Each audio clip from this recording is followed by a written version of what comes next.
Hey, good afternoon, everybody. Quite the Brady Bunch circle we got going on here today. Really excited to have our good friend Bob lead us through this incident response tabletop stuff. I've got some great guests here with Matt and Josh. Actually, I'm going to kind of do this and put the Team Tim people on the bottom and our guests on the top. Josh, you're in the top corner there. Why don't you come up and say hello? Tell us who, what, where, when, how, why. Hey, I'm Josh, back on Team Tim live here. I'm the information security lead with Centrix IT, and also help out Bob with the IR game that we're about to play. Nice. Mr. Matt, good to see you again, my friend. It's been a long time. Yeah, it's been a while. Thank you for having me here. Excited to go through this with y'all. Sounds like a couple have some experience. MSP for 20 years, doing cybersecurity assessments and living in a cybersecurity-based role for the last, I'd say, like 7 years. CISOs at MSPs, things like that. So I've got a lot of experience. Looking forward to this one. Awesome. Well, we're glad to have you here, Mr. Bob, the man of the hour. Yeah. Well, we'll see how happy you are with me after we play this game. But anyway, so my name is Bob Miller. I'm the Chief Operating Officer of Global Data Systems. We are an MSP, MSSP down in Lafayette, Louisiana, and I'm also one of the founders of IR Game, which we're about to get into and see what that's all about. So. Awesome. Hey, Jesse, how are you, my friend? Hey, LinkedIn. I'm Jesse Miller, founder of Power PSA Consulting and creator of the PowerGrid vCISO system. Our single mission is to help MSPs crack the code for delivering profitable vCISO services at scale. You've been practicing, my friend. Yeah. Love it. Mr. Schnurr, back at it. How's the new dig? It's there's a couple leaks in the roof and some other problems. I just saw a tree go down in the backyard, so I'm happy to get the chainsaw going. But yeah, we've got tornado warnings in the area, Tim. I hope the power stays on, right, Matt? Yep. Yeah. But anyway, Tim Schnurr, Inquisitive IT, home of the Vault Book, which is a hardened, configured laptop for individuals, retirees, investors. But we also do IP advisory as well. Another episode of Team Tim. I'm excited here. So I know we might go a little long today, and I'm ready for that. Awesome. And I suppose I should say hello, everybody. Hey, Tim Golden, founder and CEO of Compliance Scorecard, where we help you have the risk conversation with your clients. Ties really well into some things like PowerGrid and incident response planning and all the fun things that we're going to be talking about today. So yeah, let's pull everyone on up. Make sure I've got the right view. There we go. We got the Brady Bunch view. So I'm going to hand this over to Bob, which means I get to shut up for once. All right, I'm gonna share a screen here. I'm gonna give it a shot anyway.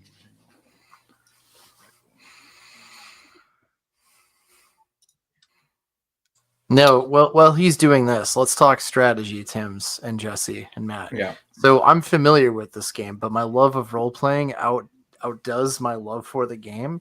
So I mean, I don't know, how do you want me to play this here? Because we could win. I know the ins and outs of it, or I could just I could play a role and plead ignorance here on how this works. I say we struggle, man. Let's look bad. Yeah. I've spent enough time with Ethan. Like I know how to win this game now after running it like 6 or 7 times. But let's all right, Tim, if you'll show my screen, it's why don't we tell the audience as well? It's down in the bottom. Right? There we go. Yeah.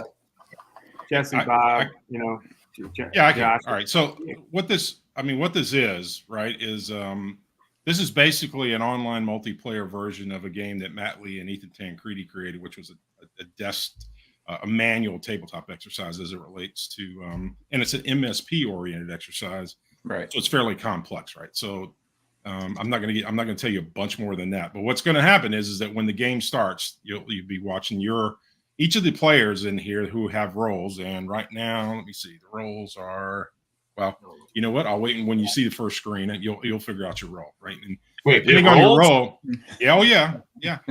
There are people who will have to do things. Who's a compliance officer?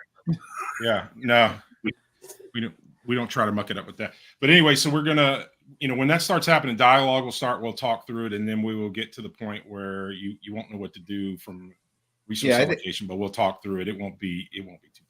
I think this is going to be interesting for people who are not necessarily or have not necessarily worked at an MSP, because that's one distinction we should make, is that this is an MSP focused incident response tabletop.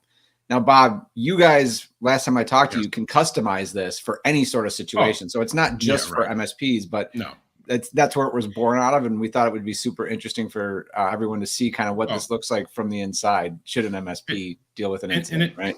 And if you're not an MSP, if you're an enterprise, then every time we say customer, you think site. If you have multiple sites as part of an enterprise, this is going to be the same situation. Business unit. Yeah. Yeah. Yeah. Level of complexity is actually higher, right, Bob? I mean, than an enterprise, just because you're multi-tenant. It is because only because of usually the scale, right? I mean, for most people, Matt. Matt's here. All right. Matt's here. Hey, Matt. Should have brought you in. You could have guided us through this whole thing. Oh, hey, Steve. How are you, buddy? Oh, man. All right. So if you'll gallery. Yeah. Should be wildly interesting. All right, we ready to go? Should I? Yeah. You go ahead and put the screen back up, and then you want to pull this? You want me to pull that up like full screen, or do we want to have like us side by each? Yeah, let's do that one. I like that one.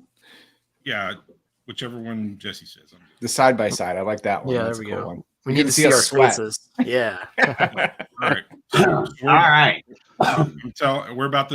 We should be seeing the game start. There it is. Here we go. Man. Okay. All right. So look, there's a top up here. We'll talk about that in a second. These are configurations. It looks like we've got published SLAs. We're part of a peer group. We enforce overtime. We don't have a technician policy, wellness policy. We do not have well documented procedures, nor do we have an incident response plan. So fail. Okay. Yeah. All right. So here we go.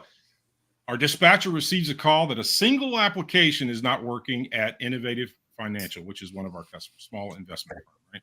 Innovative Financial relays that their system is actively tracked. The technician is tasked to remote in and look at the server that houses the application. The client calls back to say, well, now the damn desktops are not working either. And they kind of notice it's popping up. Upon access, the suspect server, your technician is presented with what is clearly a ransomware demand note and notifies their service manager. So this is the only telemetry that you have at this point. So, I am the HR person. I don't know who made that call, but clearly. By the way, right here at the top, while you're saying that, right here next to you, I do not have a role. So I'm a board member basically. But if you guys will see that you'll either be a tech lead, or you'll be a support lead, or you'll be a CEO or CFO. So I will tell you this. Should we say like I'm a support lead and who we are, or did I just give away? Yeah, absolutely. Yeah, okay. Go ahead. Which role is everybody? Hi, I'm Tim Golden, and I'm the support lead. I don't document tickets, but here we go. Yeah. All right. Let me read this off, and then we'll keep going. What will you do? Okay. So what are you going to do at Innovative Financial first? That's where we were getting to. You have a technical and a non-technical action you could take, knowing only what you know right now, which is what we read off before, that we got a ransomware note on a server. As CEO, that's my role. I'm going to be like, what does our MSA with them say? I want to know right away. Wait. So right now the CEO doesn't know, right? Right now, only the support manager knows. So it does. Okay. All right. Yeah. Remember, shut up then. So, Yeah. so is there a support manager or just a support lead? I'm a tech Well, lead. Yeah, you're leads, but those I'm are the technically CFO. managers. All right. Right. So my first reaction is, as the support lead, I got the call. It comes in. I logged in. I'm looking around, and I'm like, oh, this is really weird. What the hell is this note? Hey, Tim, have you seen this note? Do you know what the hell this means? Yeah. So I'm gonna say I have not seen that before. okay, and so why? So in the next line, right? Why is it important? But anyway, somebody got a technical thing you might want to try. I mean, you do have a ransomware note, right? And it's showing. So anybody going to take any technical step at this point? System Well, state. Tim, Suggestion? you're the tech lead. What do you think? As the tech lead, I mean, you don't want to lose all the logs, but you want to basically quarantine to some degree, right? So, like, what are you going to do to shut the walls but keep the data? Depending on what the tech stack is, that's the technical recommendation. Yeah. Well, isolate the machine. I think that's what you're really saying, right? Your first technical step would be to isolate the machine. But what you said was really important. You don't want to turn it off, right? That's not why you want to do that. And the reason is just why you said, right? Jesse, you want to elaborate a little more about why you wouldn't want to just shut it off? Yeah, I mean, good call.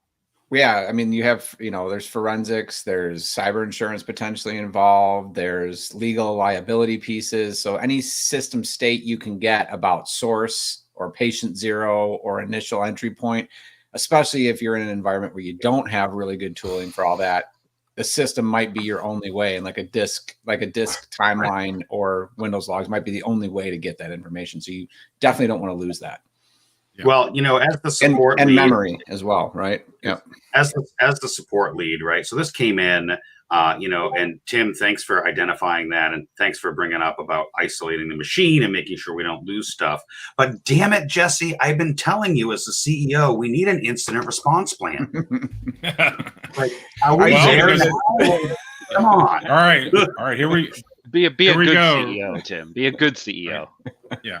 All right. So this escalates, right? You are now receiving calls from multiple clients claiming to be experiencing similar issues. Desktops and servers are inaccessible. Your phones are ringing off the hook.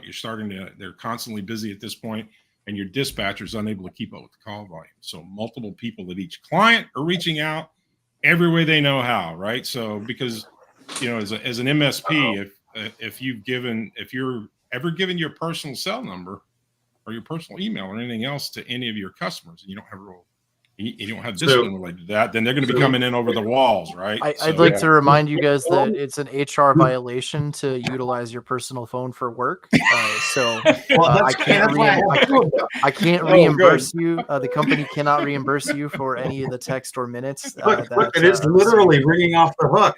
Look, I don't know. Yeah. Damn it. Yeah, well, your voicemail's piling up. Your clients are calling technicians already. Oh yeah, remember when you had that customer appreciation barbecue? They know where your house is, right? So now everybody. Well, the customers you have known the longest or the largest are calling all your numbers, home and cell, asking what the hell's going on, right? So this is what you're dealing with at this particular moment in time. I'll tell you at the CEO level, I would probably want to just pull everyone together, and phones are ringing, like the craziness is going to be there, like everybody walk away from your desks, we all got to meet together and we got to talk about and get on the same page, like we're going to make it through this. I love if y'all have heard Robert Chiaffi's story about what he went through when he experienced this with the Kaseya 0-day, you get to a point, and I've been in incident response, not for an MSP but for our customers that were really large. And you have to just kind of say, this chaos is going to be here in 10 minutes. We just all need to shut the walls out or shut the noise out and talk about what we're going to do and make sure to look each other in the eye that we're going to get each other through this. So I think that as the CFO, I'm ordering pizza right now. Yeah. There's definitely not. But we're a completely remote team. Yeah. Yeah. Well, there you consideration, you know what I mean? Yeah, so all those are considerations. Yeah. So right now, all we know is it's affecting multiple customers. It looks like ransomware is involved. All the phones are ringing off the hook. So it's escalated. We're not even to the point yet where we can actually start doing anything, right? I mean, we are just Yeah. We just got punched in the face. That's what we got, and we're trying to clear the tears out of our eyes enough to try and get some sort of conscious thought pattern going related, right? So, about to flip over to we'll probably the next. trigger like some kind of chain of command escalation. And who's the most senior? You tell me. Yeah, well, you tell me how that should go, right? So here we go. All right, leadership, what should you do next? So this is that discussion, right? Okay. So has anybody ever dealt with multiple sites or custom ransomware at this scale? If you have, you could talk about that. Who's dealt with an incident of ransomware? Has anybody not been involved in dealing with a incident or ransomware that's in the group right now? How about ransomwaring myself? Does that count? Well, That's encrypting your own computer. Encrypting your own computer doesn't count. It's oh, damn it! I do it all the that time. doesn't count. I over secure. Yeah. Also, at this point, who does not have cyber insurance, right? If you're an MSP, knowing which of your customers have cyber insurance or not is actually really important, right? Including yourself as an MSP. Do you have cyber insurance? So that's another important element. And if you have cyber insurance, what would your next move be? I think as being my role, I'd say I am now engaging cyber insurance and starting that process. So that's going to be kind of my risk profile.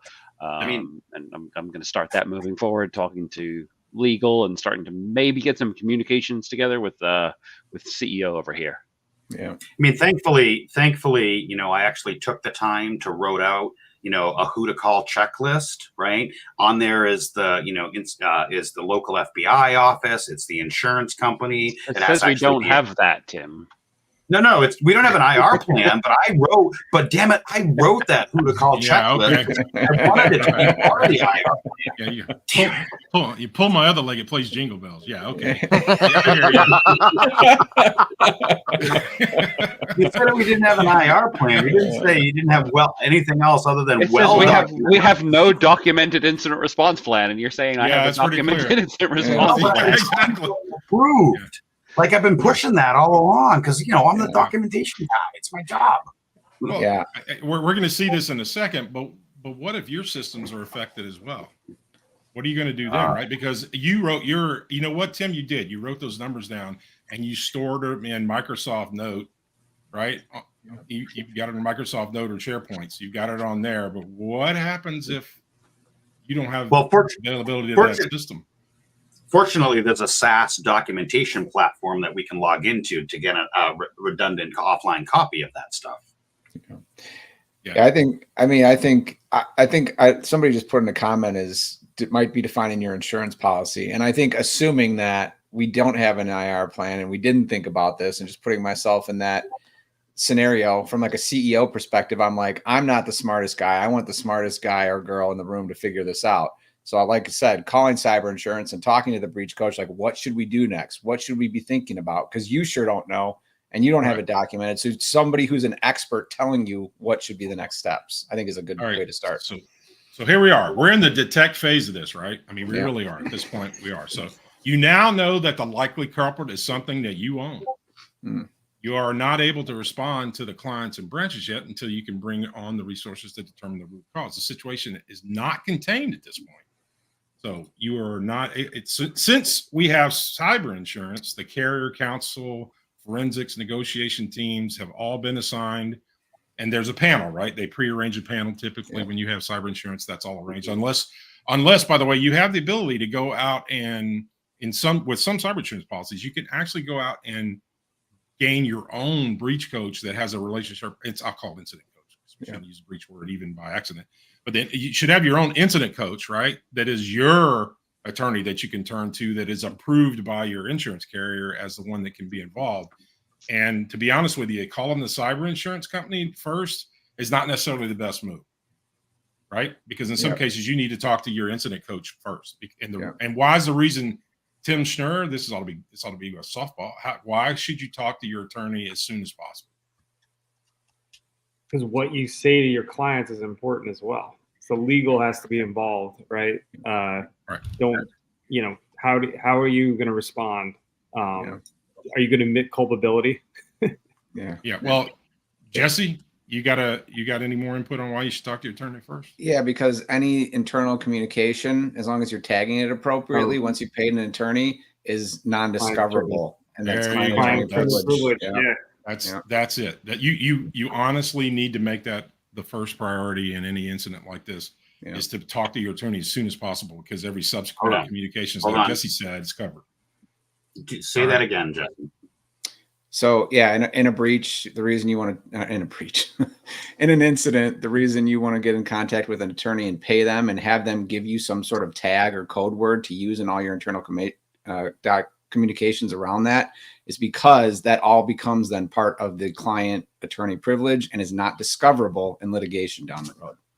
Yeah, let me read some more of this while you guys are thinking about that. All right, your admin users are all flooded with communication from all sides, which we know. You have been instructed by forensics that your RMM tool hosted in the cloud is the culprit. So now you have learned that it is one of your tool set that is the culprit in this, right? The customers are demanding a reason why nothing has been happening yet. Your technicians have busily been disconnecting entire sites from the internet, which is the isolation that we talked about. That was the one move you guys talked about, where they're in chaos and they're trying to prevent the double extortion of data, right? And that's the reason for the isolation.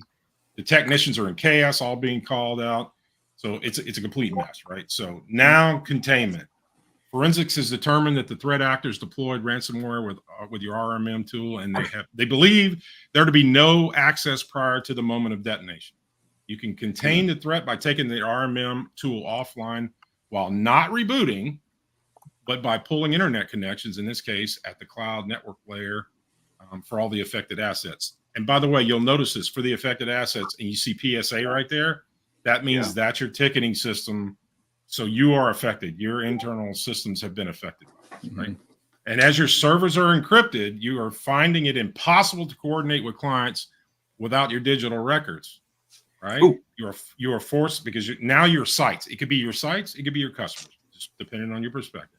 You're forced to gather contracts and other information from emails and technician cell contacts while your ticketing system is down. At the end of day 2, that's where we stand. So, all right. And I'm going to read this really quick. This is the moment you've been waiting for. The insurance panel is giving your team marching orders on what you can do, what can be done. Forensics has asked that you pull a copy of the volatile memory, right? That's what we talked about, affecting servers, cloud. And fortunately, you did not have a dedicated network connection fortunately, you didn't have a dedicated connection to your clients, and we'll talk about why that's important when we have some time here. Forensics, after one-day investigation, determines that it's a persistent foothold on every machine that was deployed at the time of detonation and will require wiping and reloading. Bad news, the first server you try to restore from backup fails on the first attempt. I hope that's not a pattern. Well, the good news here is, since we don't have a policy on technician wellness, we haven't been able to work the last 2 days, and the techs have been sent home. So that came out of their PTO, or unfortunately was unpaid. But now they can actually work. So that's a good news. And they're going to be really ready to come back to work too. With that. Oh no! All right, so here we go. All right. We gained an additional tech resource due to our overtime policy. So now we have 11 techs. Only the techs can execute at this point. So, Mr. Schnurr, you will see to the right of this scrollable area right here, you'll see this little technician sign. It looks like a pawn. Yeah. Right? Ironic. Pawn, right? So the plus sign next to it means you can assign a technician to these sites. So just to get you through this first round, I would suggest, and you guys start thinking about how you're going to give them direction. CFO, you need to be looking at the data in front of you, CEO. But just put a plus by the first 11 lines or whatever to get us moving. I think I'm looking at like the list and trying to determine, at least from a support lead, like that's right, who is the most, like, I'm leaning towards the state government and healthcare and oil and gas. Well, like the other ones, right? That's kind of where I'm leaning with, like. I don't know. So universal public sector. I don't know. Is that electricity? By the way, just so you know, we got 1 minute and 43 seconds for these to get allocated. So are you pressing the plus sign by the bottom, Tim? Yeah. So I'm pushing them for universal public sector. I can do more than one now. Go down. Yeah, put them. You can assign 11. Yeah, I say, don't leave any on the playing field. Put them all in the field. Do something. yeah, I always say like the Dave Ramsey approach, right? Is like I want to throw every technician at a site to try and get quick wins and get less clients down. So Yeah, it's well, like, yeah, go something ahead. important to know is these particular pawns, they can restore about 8 servers each, but you cannot restore workstations until all the servers are up at a site. So you're Yeah, going to see, want to distribute all now you those. need to leave that now you need to leave that guy because the things like because of initial restore failed, you must leave a technician there, right? Yeah. But you gain an additional tech. So I'm thinking first and foremost, oil and gas, state and government, and healthcare. Like we need to Put them assign in the resources. field. 40 Can I do seconds. that? Tim. Can I do that, or can he do that? No. Tech lead is the only guy that can. I would say drop all your resources at that. As the CFO, I'm going to say, please structure this by annual recurring revenue. Right. I'm having trouble doing more than one. Exactly. How do you do more than one? Exactly. Yeah. How do you do more than one? Just click it again. Just press the plus sign again. Yeah. It's not a plus sign; it's a minus sign. No. Well, the first round you need to get the servers up, so keep pressing them on new lines. You got 9 seconds. Just start dropping them Don't on leave sites. Yeah, Running yeah. out of time. Click, damn it, click. 3, 2, 1. All right, there we go. Good deal. Good job, Tim. You got it done. All right.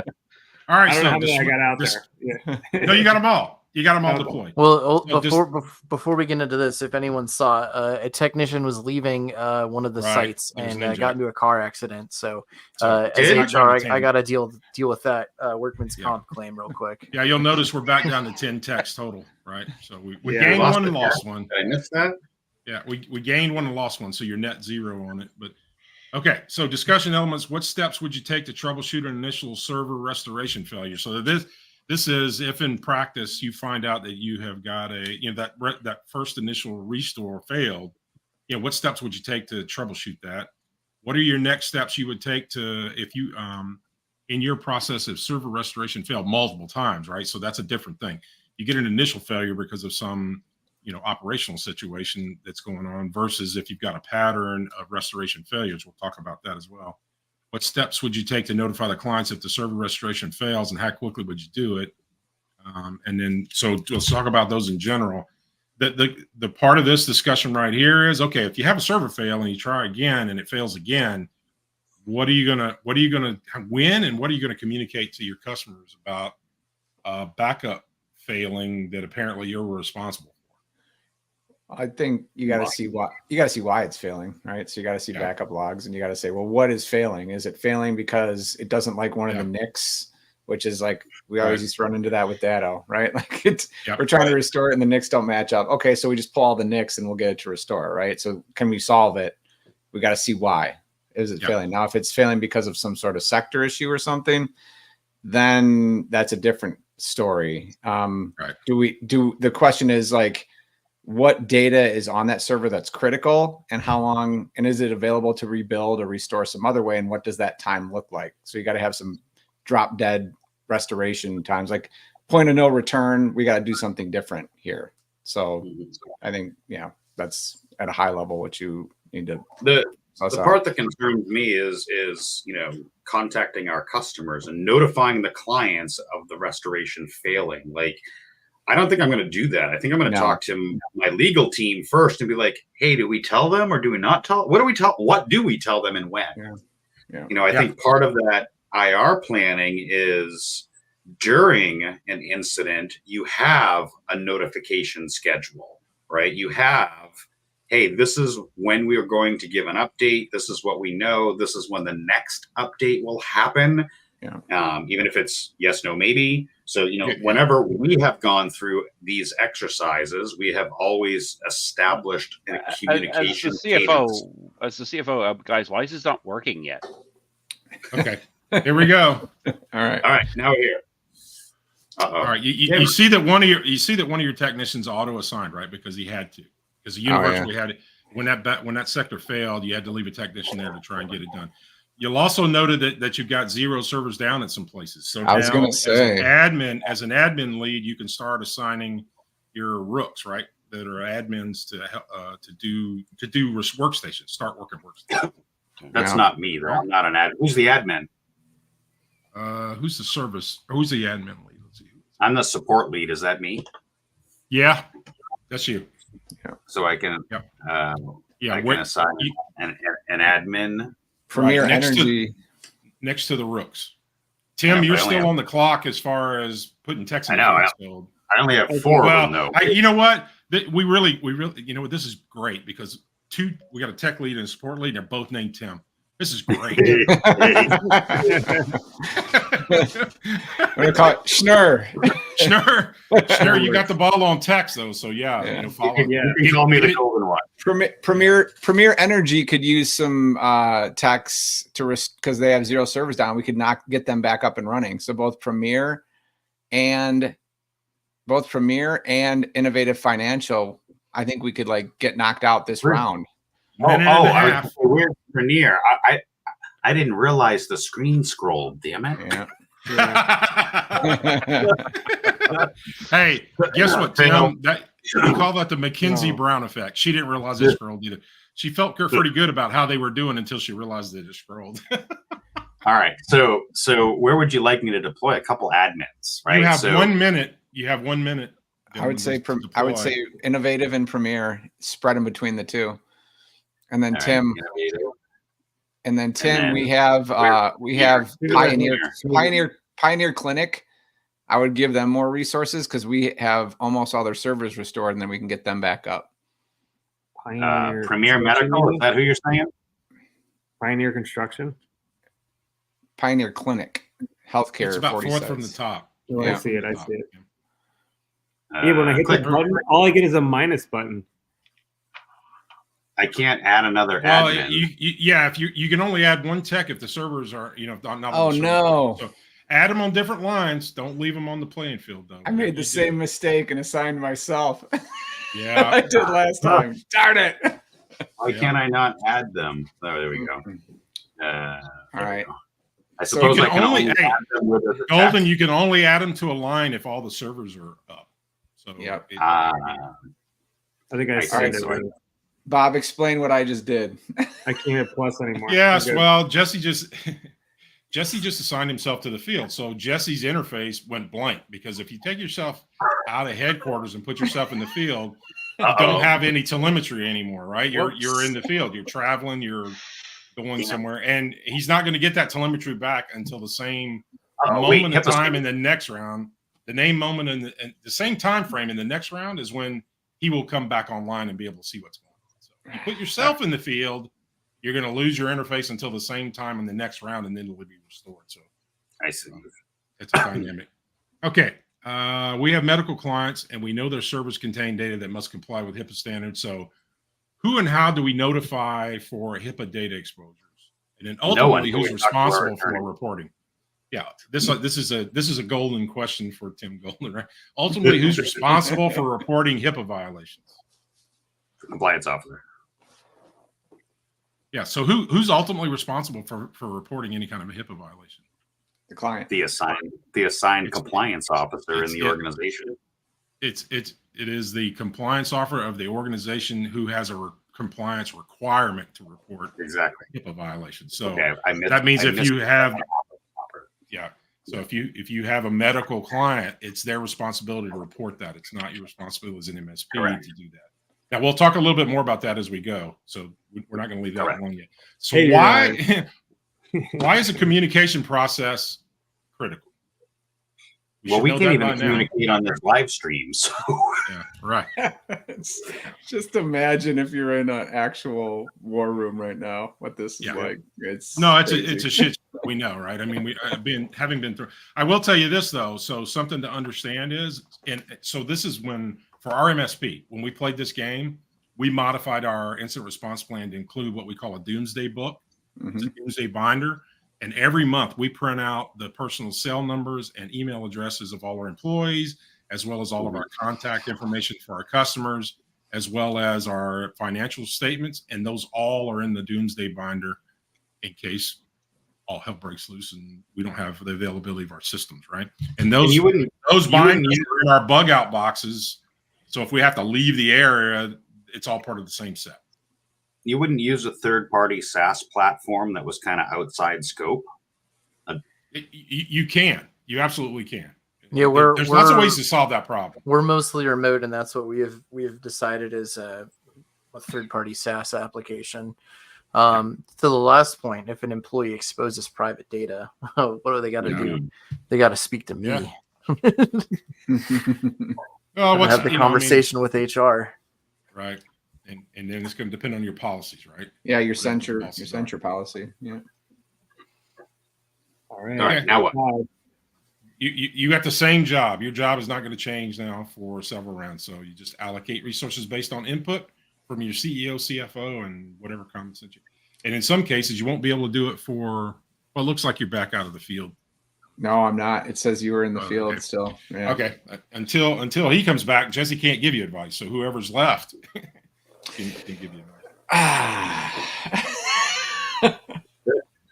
So I'm thinking that I need to deploy an administrator at the healthcare site because we talked about all the HIPAA stuff.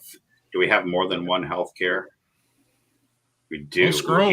You can see there's the industry column, right? So yeah, I see it. Mr. Schnurr, you go on your best logic. Unless you're being given directions by someone, then you go, sir. Yeah, I've been doing that. Good deal. And there's not, they're coming back. So yeah. All right. So I deployed. How many more do I have? I have a couple. You got a couple. Two. See at the top. Yeah, these pieces decrement at the top as you guys use them, so you can see that. Yeah. So I can only do them at places that have all their down servers up. servers, right? Zero down servers. Yeah, down servers. So yeah, oil and gas. We can let them all blow up. We don't care about oil and gas. Law firms. Oh, wait, is that my law firm? Is that the one? Like, is that the one helping me in this incident? So I should probably do them first, or is that in my insurance company? Good point. That is, I was about to say that's a super interesting point.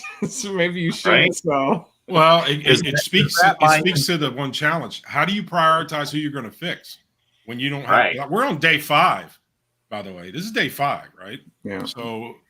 How do you prioritize who you're going to fix first?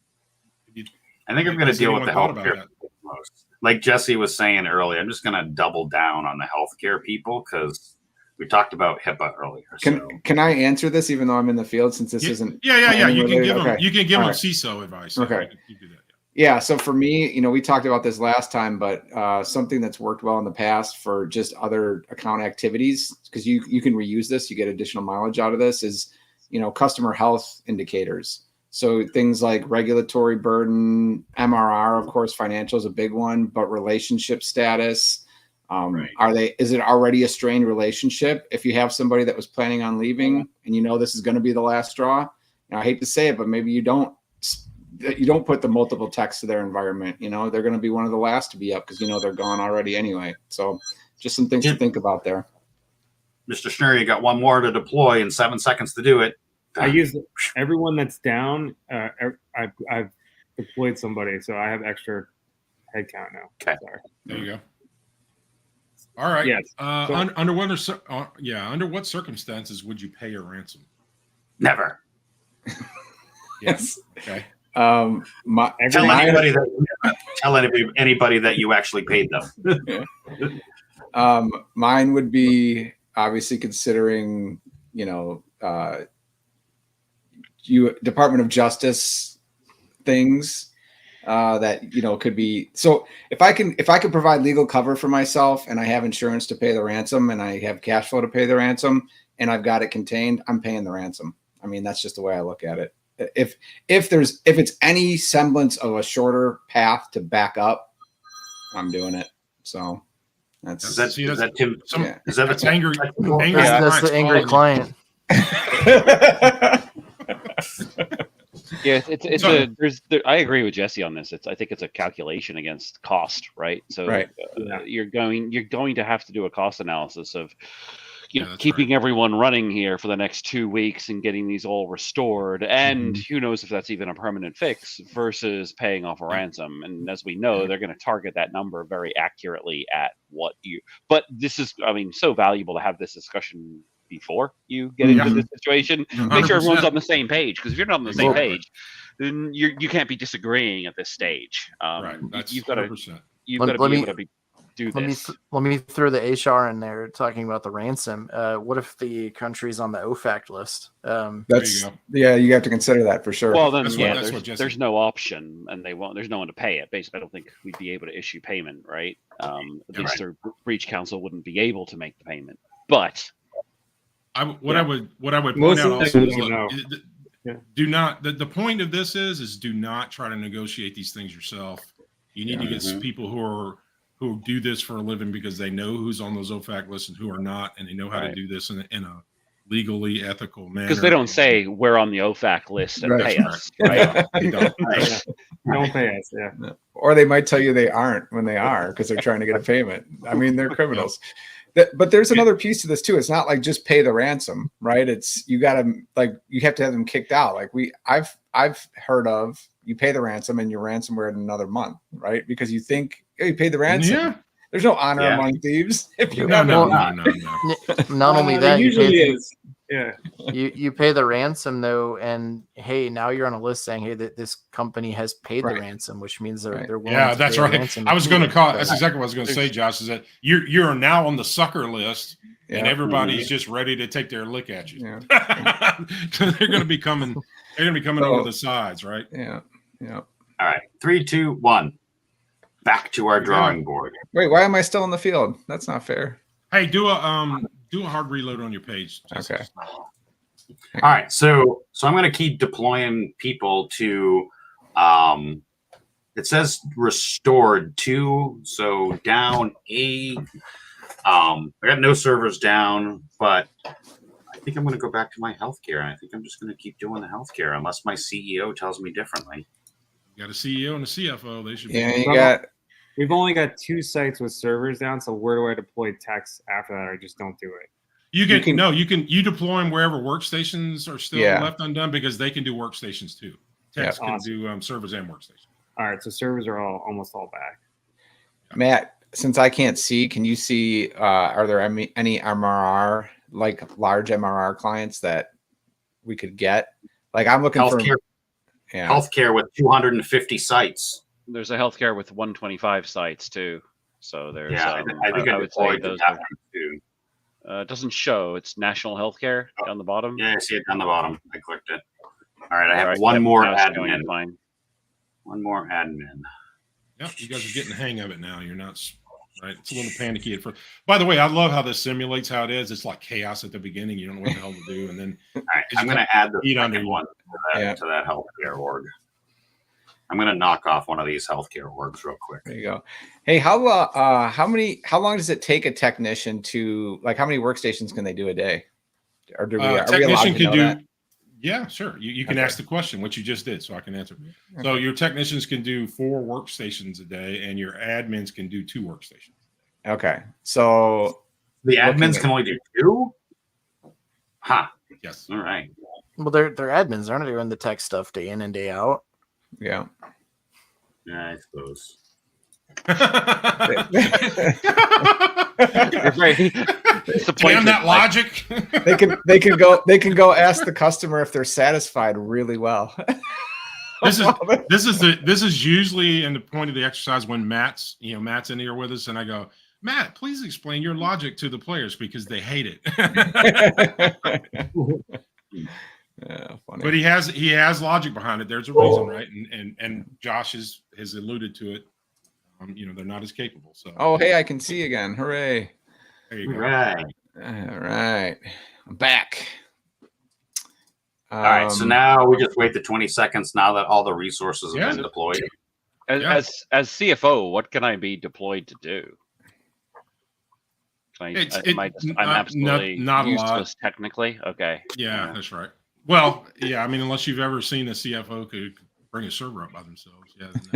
No. I'm just curious. I'm curious if there's a side that's non-technical to the game, right? So No. Oh well, I can. Right here. I'll tell you later. I'm going to read this off. All right. So, master service agreement tells the customer about our terms, conditions, and limits of our liability. A service level agreement tells the audience what levels of service we are committing to perform and at what defined time interval.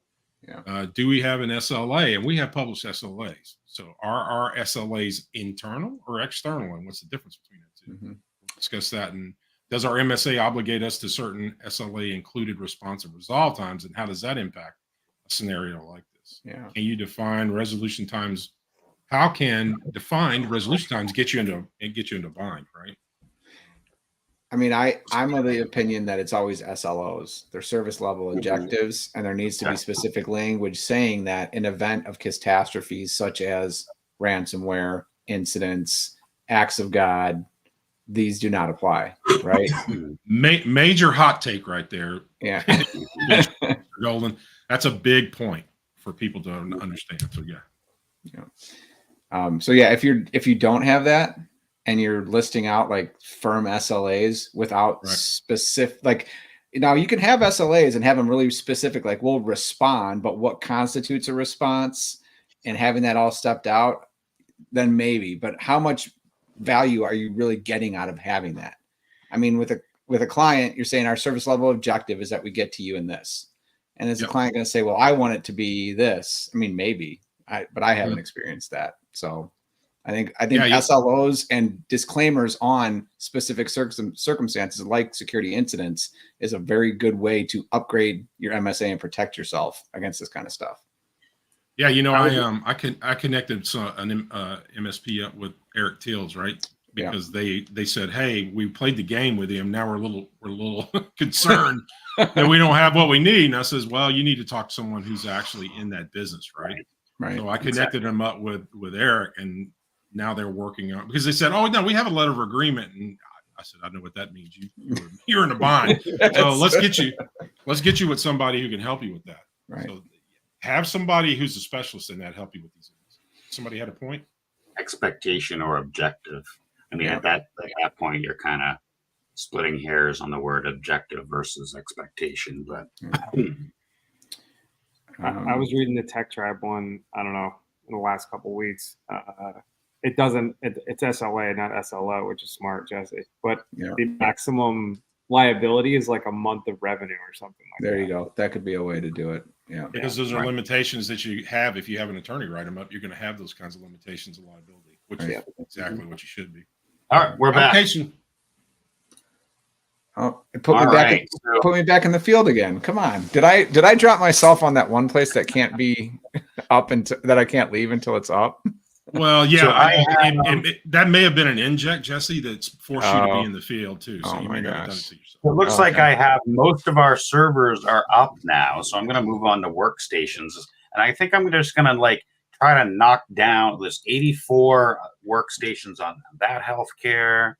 There's 55 over there, 100. I'm just going to triple down on. Tim, what do you think? That healthcare site with 800 sites, I think we should just triple down and put everything right there and knock them out of the park. What do you think? Are they on good standing with us? I'm at least double. Great point. Have they been paying us? I don't have a CSAT score here, but I mean, dude, they got 800 sites. We must be doing a good job. 125 users.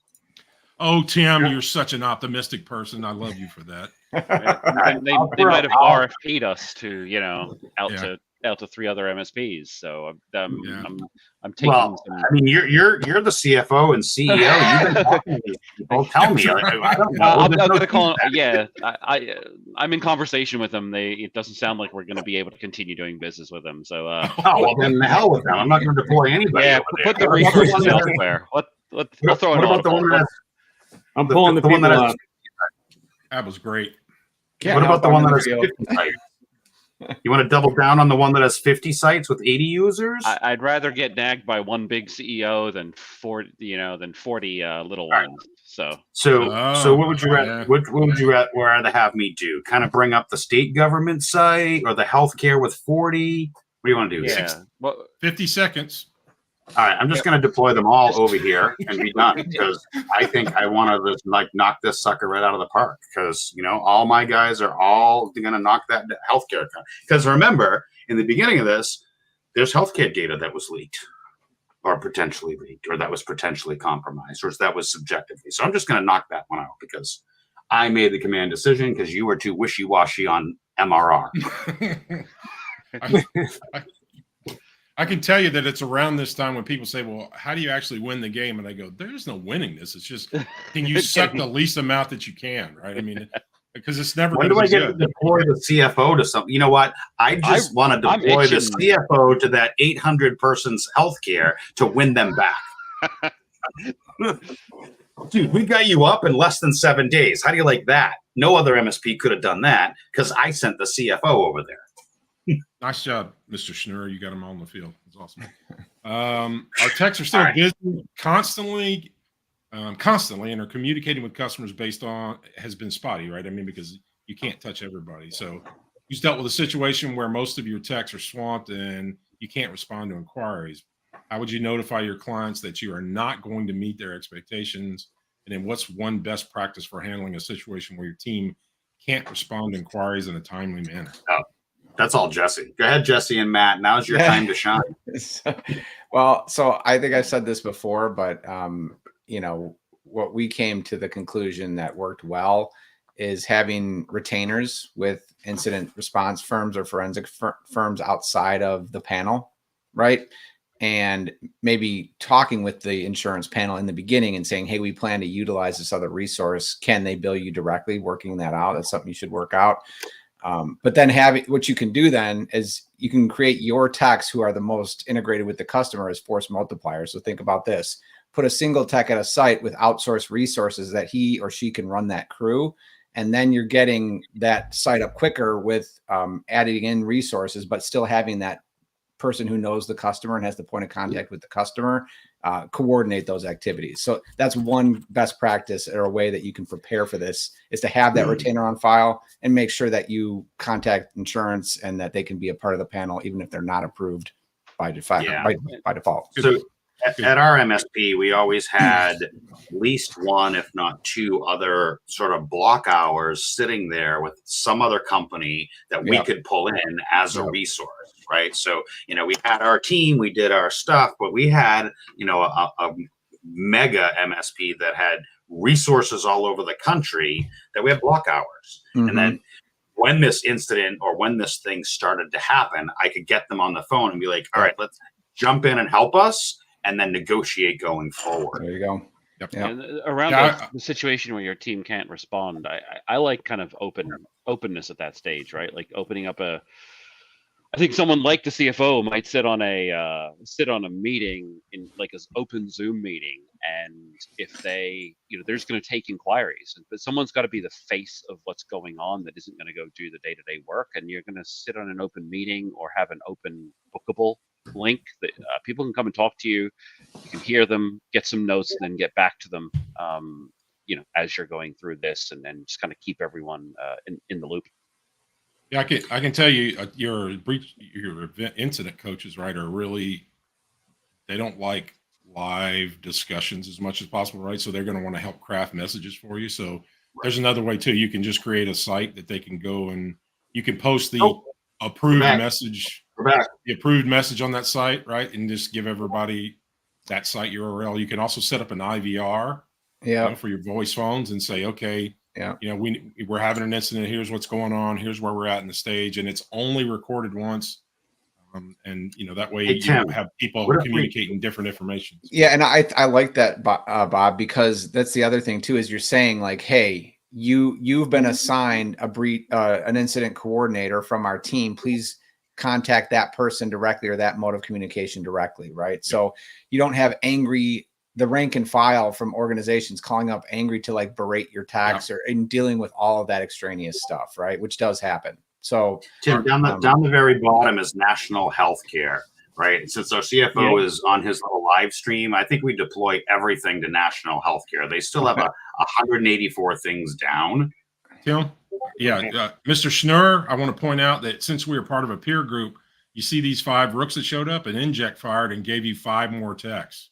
Look at that. Peer group. Okay. So you can assign these rooks. So when you run out of pawns, at the symbol of the rook, you can start doing the plus sign next to those when you want to assign them. And they have the same capabilities as your tech. Nice. Let's get national healthcare. They have 184 servers down. Hey guys, 100 there's put 2 techs at Innovative Financial. Put 2 techs at Innovative Financial. They'll be up if you do that. Think you want me to give them an admin? The No. pawns. Oh, it's too He late. needs The it. pawns went somewhere else. Or you can use sign them all out. use the knights. Oh yeah, The you knights. 2 nights. 2 I nights. added a night. I don't know how I could, but I added a night. 2 of them. 2 of them. Sure, you Oh, should. my mouse is stuck. Yeah, there you go. There we go. You can keep I added 2 night. I added 2 horsey looking things to Innovative Okay. Financial. So you got 3 more. Put them somewhere. You have 57 seconds. I'm gonna add them down here. Back to my healthcare guy. Done. CFO. Got one more. If you have an issue with insubordination, just you can file a complaint with HR. Oh man. So All right. you were talking about having those block resources, and so the thing that we changed in our IR plan as well after we went through the SolarWinds event. We didn't get hit, but we had to go through the whole process right live. So what I determined during that situation is that I line up external resources to actually handle the main remediation process, and I save. This is how I'm doing it from now on. We're saving my personnel to the end, so that once we get everybody remediated, my team is not burnt out, because we got to start building trust with the customer base again. And that controls some of the wellness issues that you can run into when you strain them for this. Yeah, that was an interesting wrinkle by whoever put that comment up. I thought is making sure that. Yeah. Our techs have been under extreme stress for 8 days now.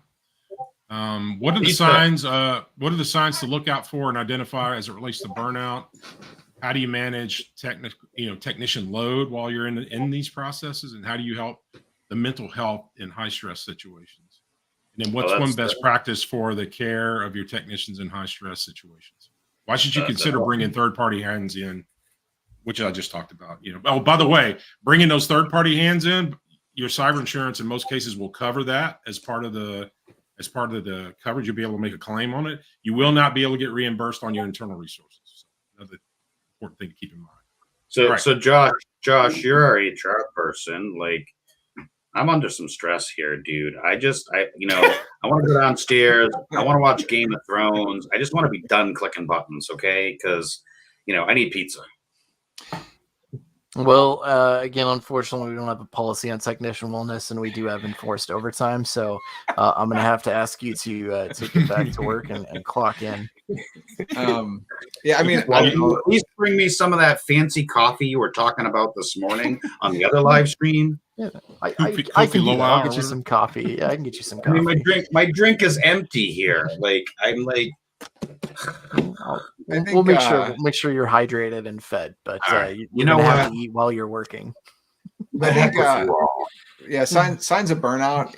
It's like people going quiet, or people lashing out. Like if somebody is like pretty measured usually, and they're starting to lose it, that's a good sign of burnout.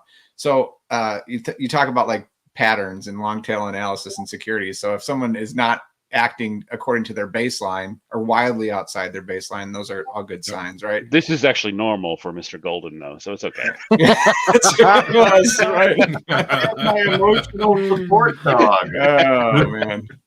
I mean, how do you manage technician load? You just have to tell people the work's going to be here, and we're going to have to start working in shifts, right? So you go home, and that's hard to do because I'm the type of person that I'm like, no, I can handle it, and then I can handle it until I can't, type of thing. You're not alone though. You're not alone. Jason. That happens with everybody. You have to forcibly take people off the plane. Right, exactly. So you got to do that, and it's not like as a leader, you have to say, okay, no, you're done. Go home. Yep. 100%. You're my leader.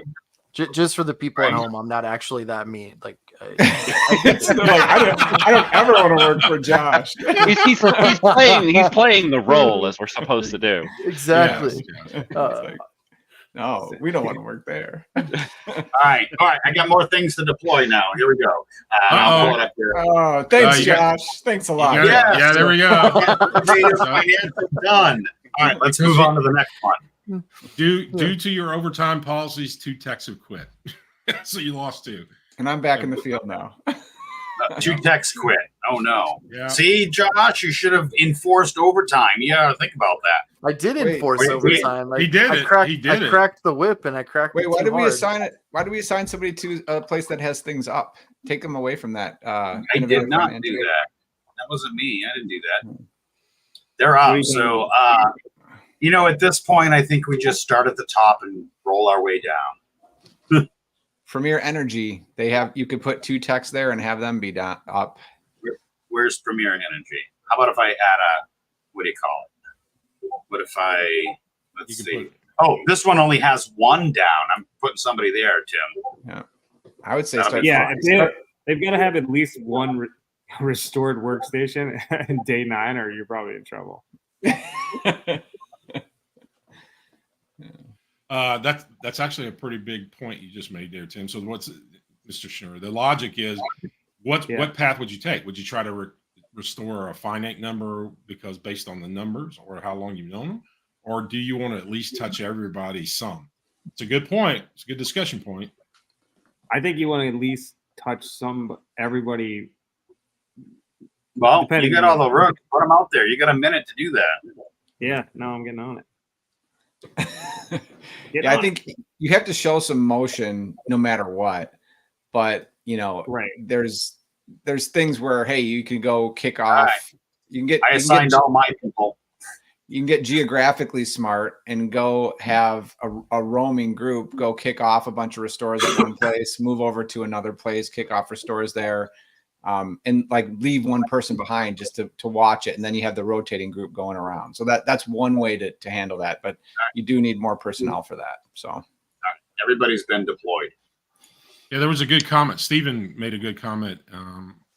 He was talking about, have someone identify and track these employees' well-being. In other words, have someone dedicated to keeping their eye on the people, that's good. and then make sure they're taken care of from give them budget, give them guidance, and let them handle it so that they can keep them fed. And I want it. Josh and I have been working on that. Yeah, Yeah, Josh and I have been working on that the whole time. But I'm like Oh, 85 crap. pizzas in. I mean, yeah, Clicked on the in the field thing. Damn it. the CEO Yeah, well, said it was too expensive to have the quality and technician wellness and the procedures and the incident response. So, That's right. Get back bastard. to work. Yeah, so Always turns out good. I All think right. we gotta have Oh, at here we least go. one workstation. There Yeah, we go. per- I just deployed location. myself. Darn it. Yeah, no. Okay, so let me tell you what you did. You did that right at the end of the allocation period, which means you're not going to be able to allocate until about the same moment in time that you put yourself in the field. Doing it at the very end is the absolute worst thing you can do. Well, I wasn't like, my mouse is a little sticky. My mouse, I need batteries for my mouse. Yeah. Anyways, continue. What- All right, discuss amongst what- yourselves. Yeah. What are key things to consider in an MSA or a statement of work? How can your MSA protect both you and your customer? And then how can it harm you? So what are some of the key elements that need to be in a managed services? Limitation We of talked about liability. some. Yeah. Right. What we are not responsible for, Right. specifically and explicitly scoping what we are only responsible for. Mm-hmm. Yeah. No guarantee, no warranty has to be really strong, especially if you're offering security services, because you have to be, and that has to then waterfall into the statements of work too. Is that none of this is a guarantee that you won't experience a breach. And That's that. You said the B word. Yeah, I was going to say an incident. an incident. There you go. Best efforts. That's the good bit. Yeah. Yeah, But- there's a very long list of things I'd say you can and can't put in consult a lawyer about these things. I think this is great to have on the tool though, Bob, when you're sitting and discussing as a team, because this will definitely enlighten a lot of providers around what they aren't doing, even just internal discussions.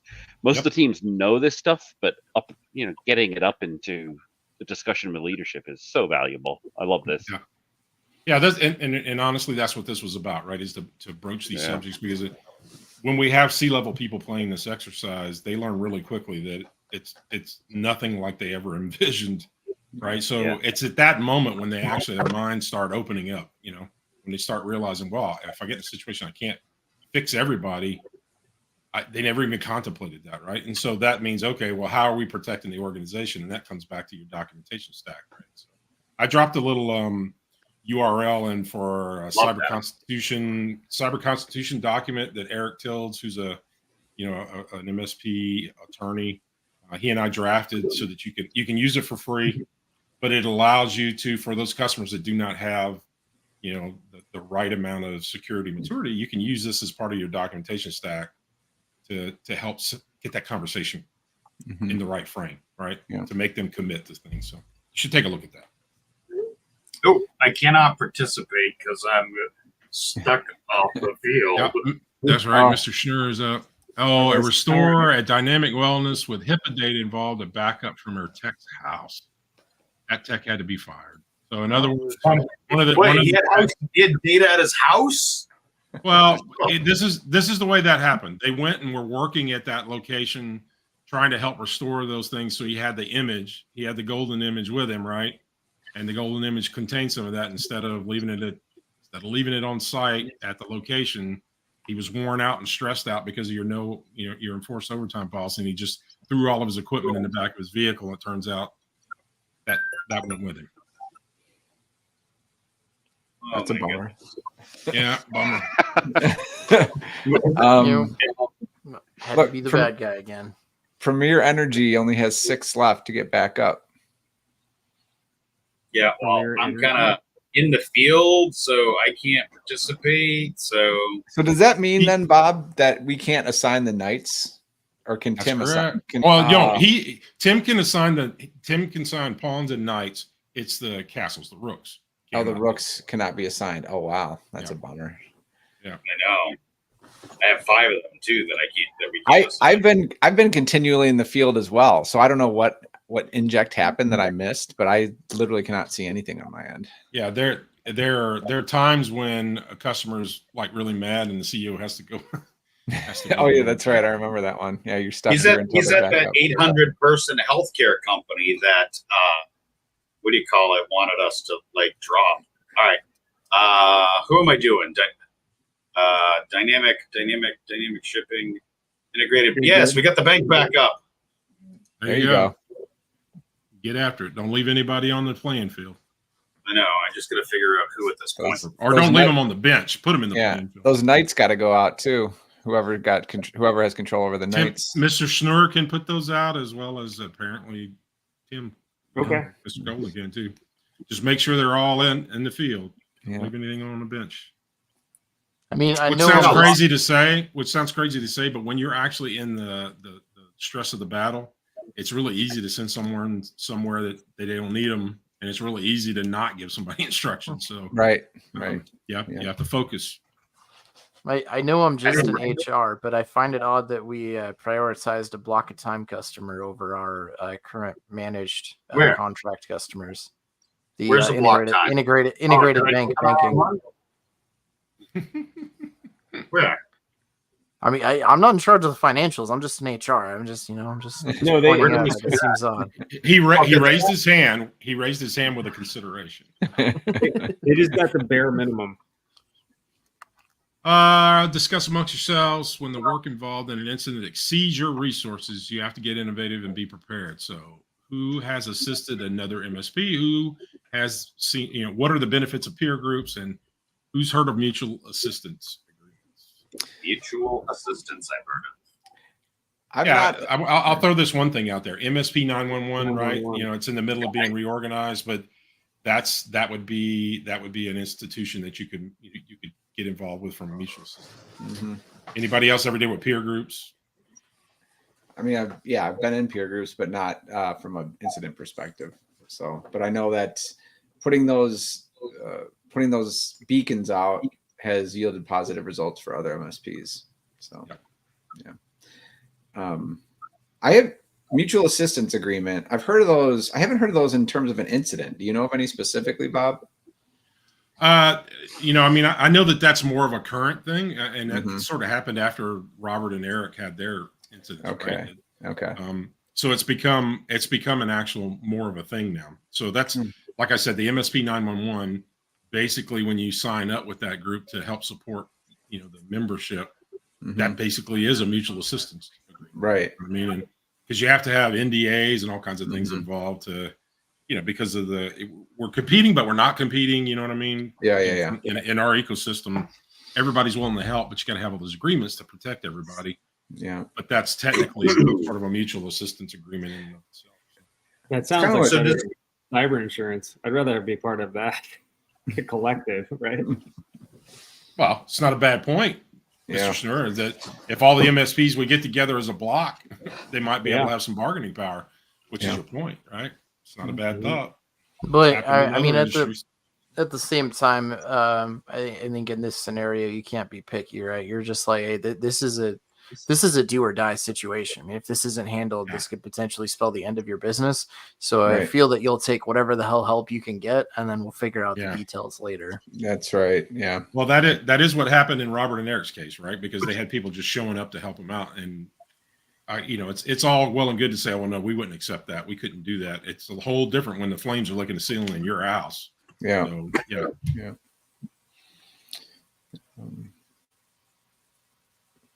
Yeah, All right, that's a good benefit. We got in this scenario, we got the benefit of a peer group. We actually got additional resources. So we got the benefit Yeah. in this particular configuration.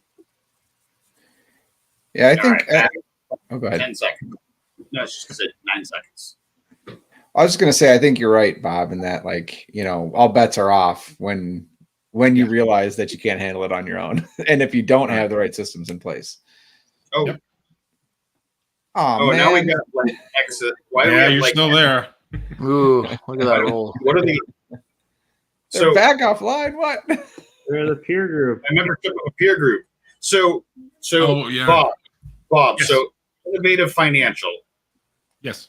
now why is those like all down again? Because we brought Yeah. them back. Yeah, we missed an inject somewhere because there's an inject that says, "Oh, by the way, there was still a persistence in the innovation financial network, and therefore it got reinfected," which is why your CEO got dragged over there, and one of your techs was hardwired to that spot as well. Oh, man. And that happens, right? Because Yeah. they got like a Windows 7 box in the closet that talks to, Blue Shield or something, or an X25 box or whatever the hell it is, right? Yeah. So, Tim, you need to deal with innovative because they have servers down at this point. Well, there's a tech already on site because it had to. But if you got what you got there, you don't have to worry about that one at the moment. Yeah, what happened with that? Premier Energy put a tech there, put a rook there, because that one rook would get them back up. Premier Energy. Is the Rook? You mean Premier Medical? No, Premier Energy, oil and gas. No, he's looking at Premier Energy on this line right here that has 2 workstations down. That's all one Nope. thing. We missed another inject, but I just got the letter in the mail or email, whatever. We got fired by Dynamic Wellness. Okay. So we Took too lost long. our MRR on that. You can see that. Oh, that was that 800 one that went thanks Yeah. for a refund. Yeah. I right told there. you guys. I mean, no, you're Fired. I mean, Yep. Yeah. So all the work you put into that one went out the window. We didn't put much into it. There you're you go. welcome. Oh. Called it straight. We're tanking this one. There's no winning, right? Like I think Bob said it. You don't Yeah. win it. It's very hard to come out of this with a win. No, you can you'll get a score, but it's not a win. You're right. I mean, with how large of that client it was, CFO, do we need to start worrying about cash flow and employee layoffs here, or are we sitting good on that? Yeah, because when these people are down, we should take that offline, Josh. I just went into the field. Hey, I'm 20 ready to crack more whips here. So HR can't do much in this game. 25 seconds. I'm only going I to 25 deployed all my seconds to deploy everybody next time. I have one. remember when you deploy yourself, right? You're going to blank your screen. So just be aware. All right. If you use third-party resources on incidents, having a solid processes and procedures to train them is really critical, right? So if you got, let's just say peer people showed up. If you didn't have your procedures documented, that's not necessarily a benefit, right? Because now you got to stop and train them up. So how do you ensure that your procedures are documented well? What are ways to make sure a documentation procedure is correct, that your documented procedure is correct? And then how do you implement training on processes and procedures? How do you develop a culture of documentation? And what are some best practices to ensure that we have a repeatable process? Boy, I feel like Tim Golden has some thoughts on this. Yeah. Probably. No, I know nothing. I know nothing. No. Let's do this over here. So, you hear us talking about this all the time on Team 10, which is, damn it, start someplace, do it now, right? We do have some really great MSPs, some that might even be on this call today, that actually have dedicated some time.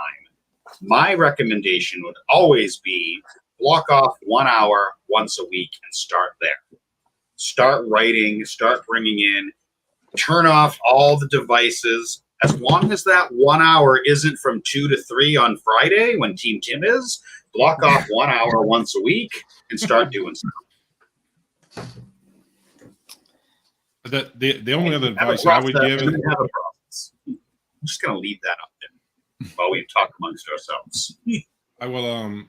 I would say one thing that one advice I can give is anytime you can memorialize those processes or procedures in your automated systems, you're going to be always better off, right? Because if you do that, they're going to be much more consistent. And the other thing you get is the benefit of if that procedure needs to change, you're going to find out right away because what you've documented, like we use ConnectWise and we use configurations, which are more or less, we call them playbooks, right? You have to do steps in an order and you have to indicate that you've done those steps in an order. And those are how we memorialize our procedures for those particular things so that if it needs to be changed, it's because it won't work anymore. And we know that because we tried to use a procedure and it broke, then we know to fix it right then so that we won't get that the next time. So anytime you can leverage your systems and automation, you're going to have a much more consistent,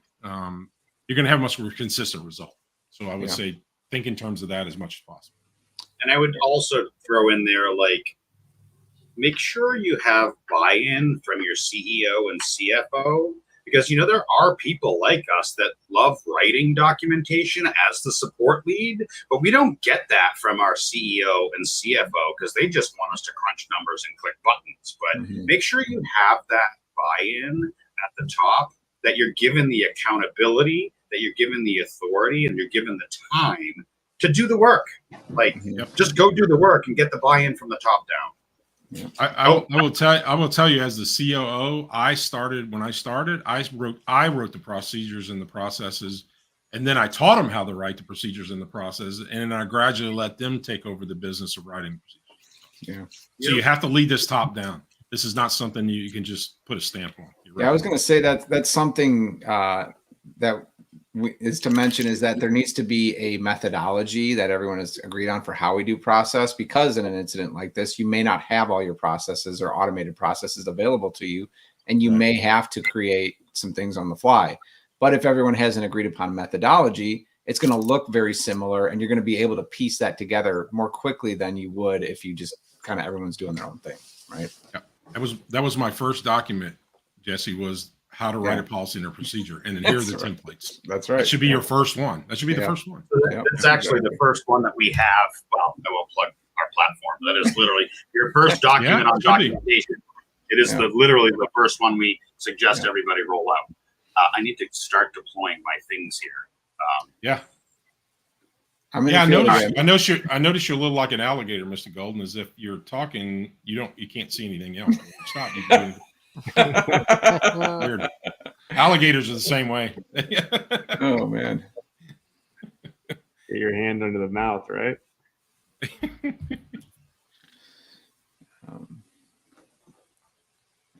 I'm deploying my. This is extremely bogus that I can't see anything. Yeah. Jesse, I locked myself out until 25 seconds left. I got to deploy. I'm the only one that can deploy. I'm like, it's great. You guys got it? All right, I'm going to go get a soda. Wait, can I even deploy? I can't deploy. Your people are deployed. The ones Mr. I know. I can't you can't deploy his. No. I can't deploy text. I'm sitting here clicking on the text It's deploy not- it. can't Text, deploy I got to those. deploy in 23 seconds, I think. Yeah, so he's going to have about 20 seconds because he put himself out in the Do field. them right at all end in the of first interval. one and be done. Yeah, The- it's, think you have about, let's see here. You have 32 workstations worth of people. So find should be something up. find something that has 32 or less and hit it. Refresh your States. page. If you can't see him, Tim, you should be able to go Come now. back. I'm at 20 seconds. Oh, there it goes. Meanwhile, Future resources. Jesse's still at Innovative Financial being yelled at here. Put them all at future resources. What's the CEO burnout policy? Golf tournament. Go do a golf tournament. All I right. got it now. All right. so- So I want to pause here real quick. I know we're 20 minutes over our normal time. I want to make sure that I'm still good. Everybody else is still good. We can keep moving forward. What is this still going to take us another 45 minutes? Like, I want to do a time check. No, we should be. This is day 12. I can't. I don't want to Day reveal 12. everything, but we've got about 3 more days, and that's it. Yeah, I think I'm good to go. I blocked extra time today. So Just checking in. thanks for checking in with your employee wellness, Tim. I appreciate that. That's Violating Somebody had- policy again. So in the process of prosecuting an incident, you find that there are 2 businesses using the same infrastructure. What should you consider? Now, how does that happen? Why is distinct infrastructure important? And I'll give you the backstory in a second. How do you support a company that is trying to spin up multiple startup businesses on the same infrastructure? And then what are the risks that an MSP takes when it allows behavior like mixing different technical entities, different legal entities on the same infrastructure? And this stems from something in Matt's experience where they had a startup that was cranking up inside of a company that the MSP was actually doing business with. But they were 2 different legal entities. And if you have an incident like this, what does that do to you? I see this a lot, especially in the defense industrial base, unfortunately, where there are, could be, this side of the business makes the widget and this side of the business installs the widget, right? I've seen this happen with other MSPs and having multiple business units or multiple separate entities all running on the same infrastructure. I've seen it happen multiple times. Yeah. I think it's less of an issue than it used to be because now you can just use like create a coffee shop internet type of setup and have everyone use software defined networking and SASE clients, right? And then everyone is defined in the cloud. Now, if you don't have that and they are using the same infrastructure, you have to consider who's responsible for what and who's liable for what in the event of an incident. Right. Are you liable? Is the parent liable? Is that spelled out? You have to protect yourself from those things. So, Yeah, if you don't, as go ahead. Delta found out, legacy stuff is most of the issue you run into here. If you're in the new world, things are a lot better. Yeah, the bottom line is if you got 2 different legal entities and you've got an agreement with one but not the other, it puts you at risk, right? Because they could be the ones that actually brought something in to the overall network. Because especially if you're an MSP in this situation, you have to be careful about who is hanging off the edges of your collective network, right? Yeah, you're providing services to a company that you have 0 MSA with, right? And they're like, "Oh, we thought you had it. We thought you had it." No, we didn't. Right. Yeah. Oh, we got an inject as your customers are starting to come back online. You lose. We lost the tech to do tech support for customers that are coming back online because we're actually getting some of them back on. Where is that? I don't see that. Why do I not see that? Where It disappeared. It flashed. They're short. Yeah, they're short. Fired. Integrated bank. Yeah. Well, yeah. Oh my goodness. Looks like Integrated Bank is who we're supporting right now because they're the only one that is up all the way. We just lost some more MRR guys. We had another client fire us. So right here, Premier Energy, and Dynamic Wellness. Those are the 2 that are. I just deployed people there to get them back up. They only had 12 things. 12 days. You were on day 12. So they didn't like it. But they kicked your ass to the curb. I gave them freaking everything yesterday. All right, that's it. I'm gonna dump everything on the freaking healthcare company because I'm gonna go back to my Tim. They were an energy company, and unfortunately, since they were down, they weren't able to provide energy to their clients, and their clients were calling them, so they had to take action to keep their clients happy. Yep. Damn it. All right, so gas and oil. I don't care about trucking. They can be block time trucking. If you've never heard, if you never sat through this with Matt narrating it, there are times like right around now when he gets really emotional because he remembers how bad it was, right? He remembers how bad it was when he was dealing with this very situation, right? There were people telling him they hated him, and that was he's just like Robert and Eric, right? You can see them getting emotional when they start, no matter how many times they tell his story, right? Yeah, I got reminded of that recently, actually, when someone said, like, just remember the emotions behind these kinds of events. Any incident, really. I mean, something of this size, I don't think you can even try to figure out the emotions on. People will just become numb. But it's these are incredibly emotional times for technical people. It's really difficult to, even if you think you're gonna not go sleep, like, are you sleeping, kind of thing, Even if it's really not a. Yeah, there you go, Tim. I have my emotional support dog. That's why I keep them here. And it also makes something really soft when I need to throw it. All right, I deployed all my things. Yeah, you're good. I'm good. You're okay. Yeah. Yep, so when do we get to deploy the CFO or the tech lead or the CFO? Yeah, I feel very useless. Well, you know what? But someone's got to stay back at the ranch, right? I mean, the point is that you can't have everybody out of the office when all hell's breaking loose, right? So someone's got to be there. When you service medical clients, there are a couple additional considerations that might come into effect, right? Like, why are business associate agreements, BAAs, critical to have? Must you have a BAA agreement with every client who's covered by HIPAA? And who is ultimately responsible for the BAA agreement being in place? And what are your options if you know of a potential PHI loss? Let's talk about the BAA first. Sure.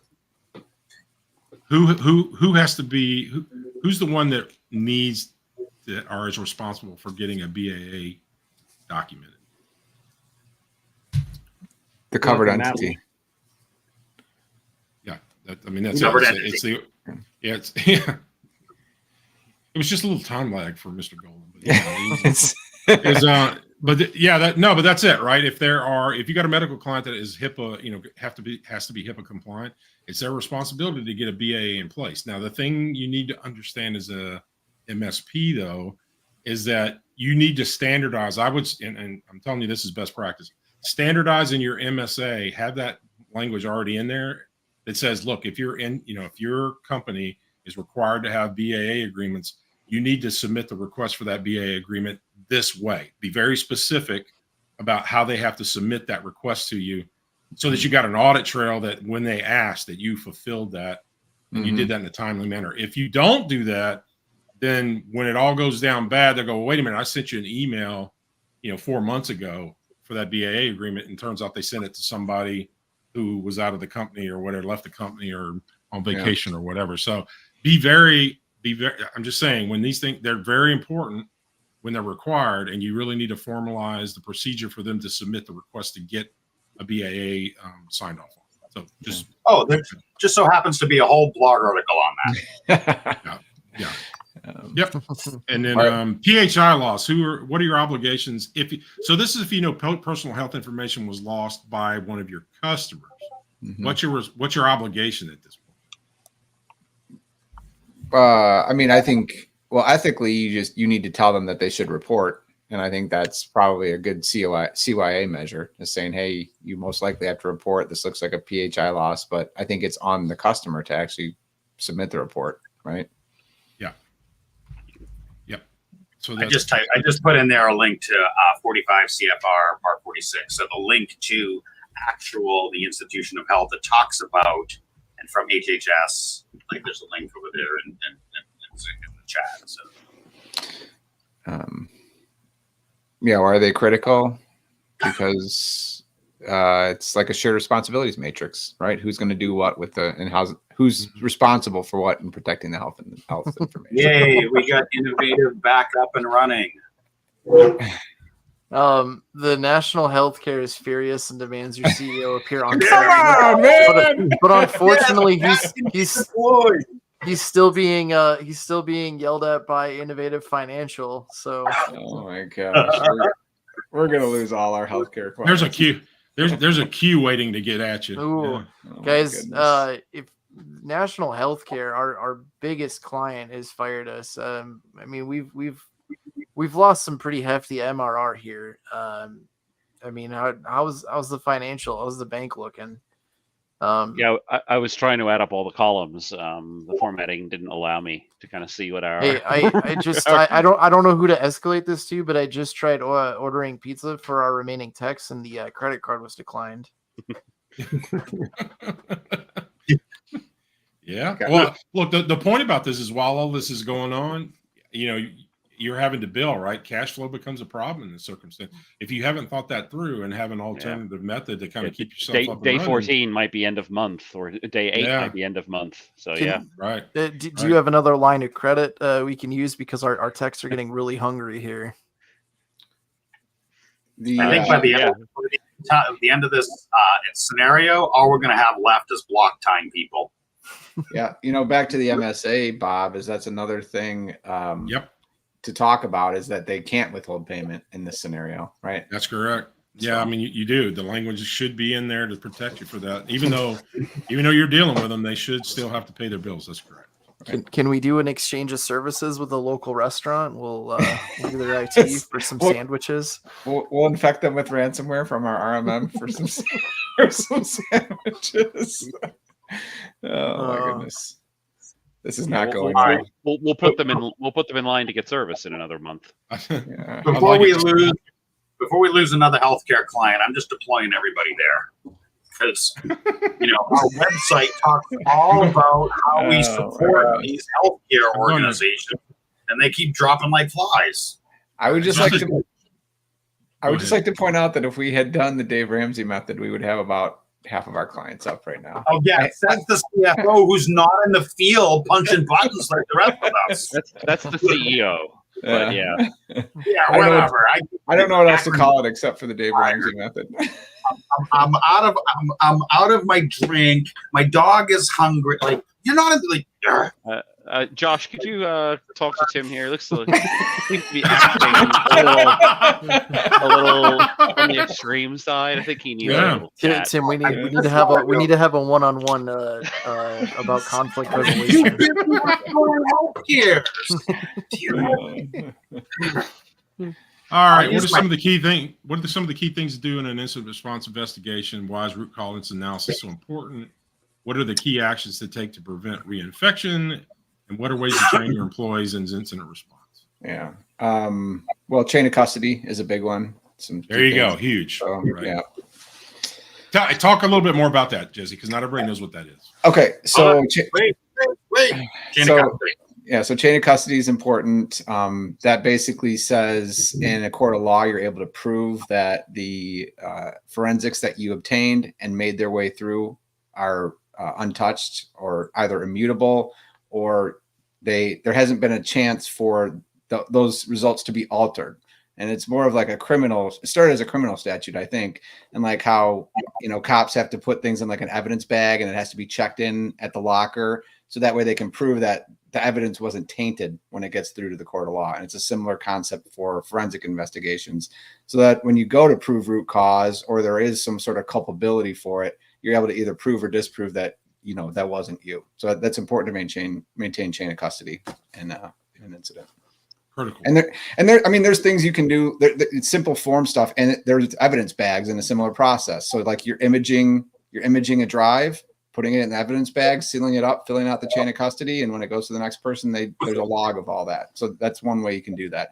Another way that we did was having an automatic triage script that, pulled down the memory forensics and pulled down a bunch of different other things and uploaded that direct to an S3 immutable storage bucket. So that literally can't be changed, right? And so that's a way that you can have that for machines and other things as well. So. No, what Yeah, about very good. the root cause analysis? So we can just pay the ransom and it goes away, right? Like that's all we need to do. We're back up and running. We got the decryptor key. Well, because it could happen again. We've just proven in this particular exercise that that is not sufficient. So, Look, it's a cost of doing business, right? If I just have to pay 40 grand here and there to get my stuff back up, I'll just put that on the line item. they write it off. You don't even know what that means. We're just going to increase our prices by $100. You know, it's just Well, yeah. Go ahead. The only way you're going to be sure, right, to not be reinfected is you have to go to find exactly how it all happened to begin with, and you got to make sure that all of those avenues are closed. Right? That's the reality of the situation. Yeah. And key actions, right? That's number one, root cause. But then number one, a really good process for clearing, quarantine, and releasing back into the environment. So, it has to be structured. Can I just say, can we finally develop an IRP, please? Have we done this at the beginning? Yes. All right, because we got one little note here. Suffering from burnout, our employees are only working at half efficiency. Come on.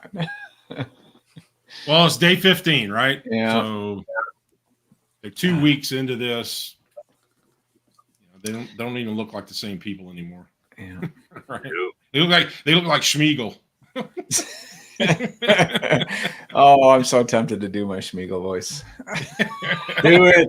We'll save that for another day. At least I got a petroleum company in our law firm back up and running. There you go. Future resources only has 8 to go. If you scroll down, I just deployed there. Okay. Is there any other ones that are close? Remember, we're working at half efficiency, so you only get 2. You only get 2 per pawn and knight, and 1 per rook. Yep, that's correct. Brutal. But I would still say try and knock out 1 or whatever. Great. Josh, I like that. That's got to go up. Said make sure to make a dramatic exit. Whoa. Hey. That's the behind the scenes comm. That's our team's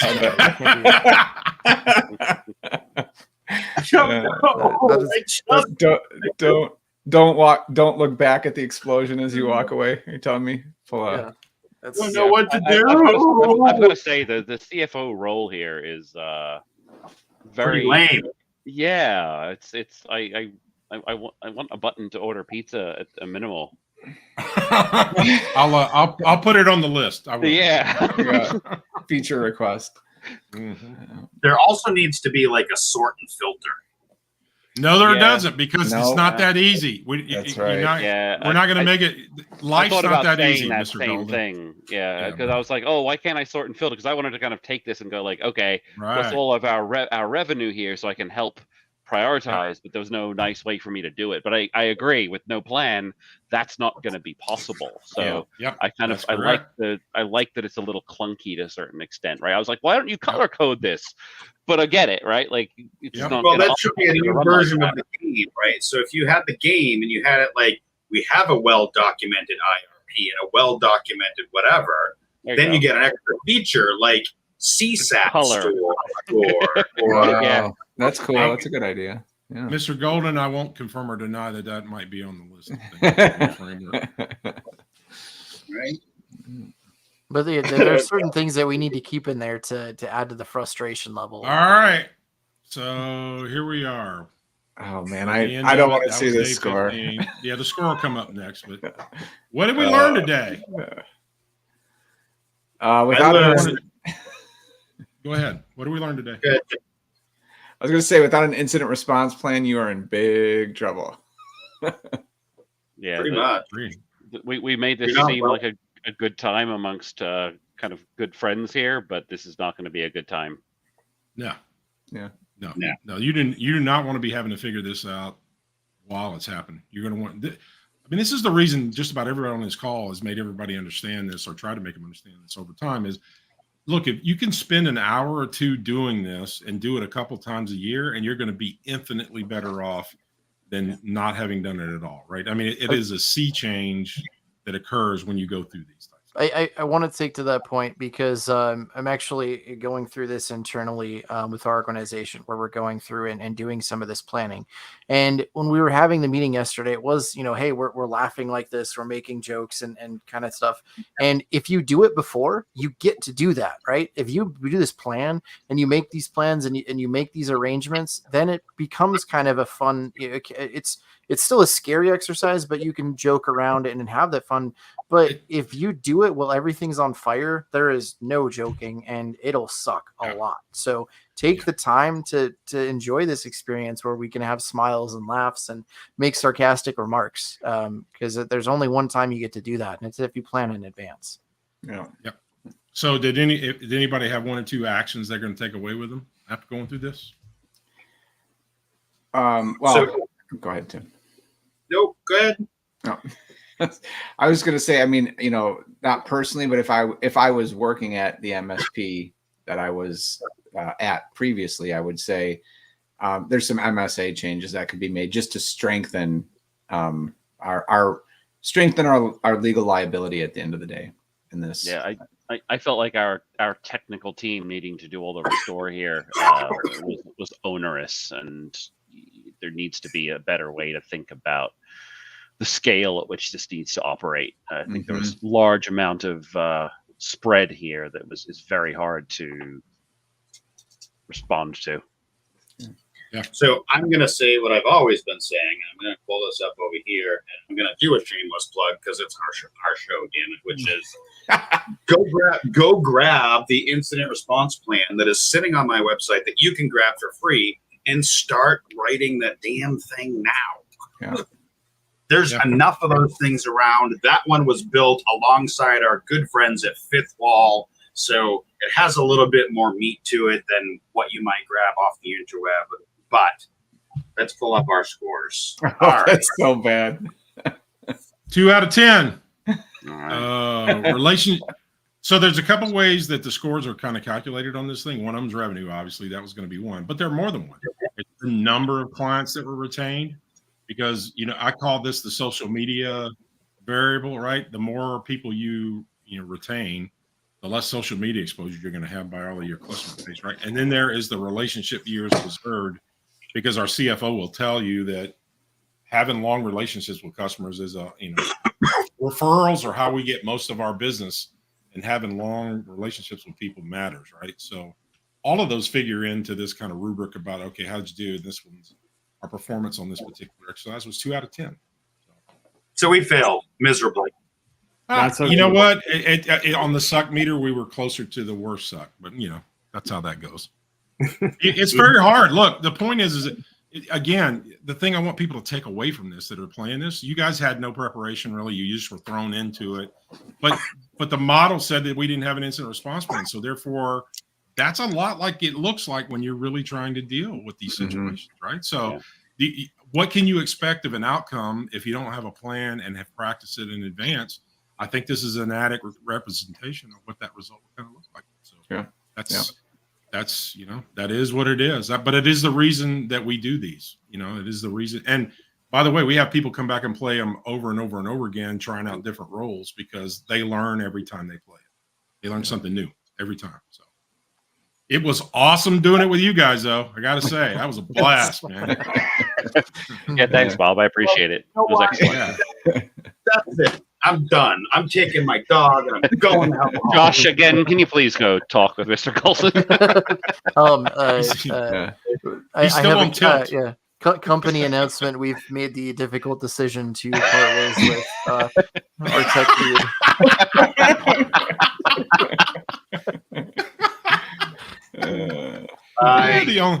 I can say, Mr. Golden, you are the only person in all of the games that we played that actually got their ass fired.